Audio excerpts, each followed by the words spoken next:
Hi, നമ്മളിന്ന് കാർണിക്കോബറിലാണുള്ളത്. നമ്മളിന്ന് മസ് ജെട്ടി കാണാനാണ് എത്തിയിരിക്കുന്നത്. മസ് ജെട്ടിയിൽ ഒന്ന് കപ്പൽ വന്നിട്ടുണ്ടെന്ന് അറിഞ്ഞു. അപ്പോൾ കപ്പൽ കാണാൻ വേണ്ടിയിട്ടാണ് മസ് ജെട്ടിയിൽ എത്തിയിരിക്കുന്നത്. ഈ മസ് ജെട്ടി കറക്റ്റ് പ്രൊനൗൺസിയേഷൻ ആണോ എന്ന് എനിക്കറിയില്ല. എല്ലാവരും മസ് എന്ന് പറഞ്ഞുകൊണ്ട് ഞാനും മസ് എന്ന് പറയുകയാണ്. അപ്പം കാർണിക്കിൻ്റെ വടക്കേ തീരത്തുള്ള മസ് എന്ന് പറയുന്ന ഗ്രാമത്തിലാണ് ഈ മസ് ജെട്ടി ഉള്ളത്. അപ്പോൾ നോക്കിക്കേ, അവിടെ കപ്പലുണ്ട്, പക്ഷേ നമുക്ക് അങ്ങേ അറ്റം വരെ പോകാൻ പറ്റിയില്ല. കാരണം അവരവിടെ ഓയിൽ ഇറക്കിക്കൊണ്ടിരിക്കുകയാണ്. അപ്പോൾ അതുകൊണ്ട് നമ്മളെ അങ്ങോട്ടേക്ക് കടത്തി വിട്ടില്ല. അപ്പോൾ അതിൻ്റെ സൈഡിലൊക്കെ നിന്നുള്ള കാഴ്ചകളൊക്കെ നമ്മൾ ആസ്വദിച്ചുകൊണ്ടിരിക്കുകയാണ്. അപ്പോൾ അവിടെ ഒരാളിരുന്ന് മീൻ പിടിക്കുന്നുണ്ട്. അപ്പോൾ അതൊക്കെ കണ്ട് നല്ല കാറ്റും കടലും ഒക്കെ ആസ്വദിച്ച് നിൽക്കുകയാണ്. എങ്കിലും ആ കപ്പലിൻ്റെ അടുത്ത് വരെ പോകാൻ പറ്റാത്തതിൻ്റെ ഒരു സങ്കടം ബാക്കിയുണ്ട്. എന്നാലും സാരമില്ല, ബാക്കിയുള്ള കാഴ്ചകളൊക്കെ നന്നായി ആസ്വദിച്ചു.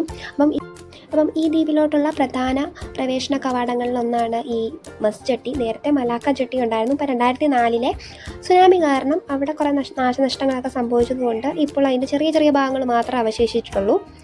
അപ്പോൾ അത്രയേ ഉള്ളൂ ഇന്നത്തെ മസ് ജെട്ടിയിലെ കാഴ്ചകൾ.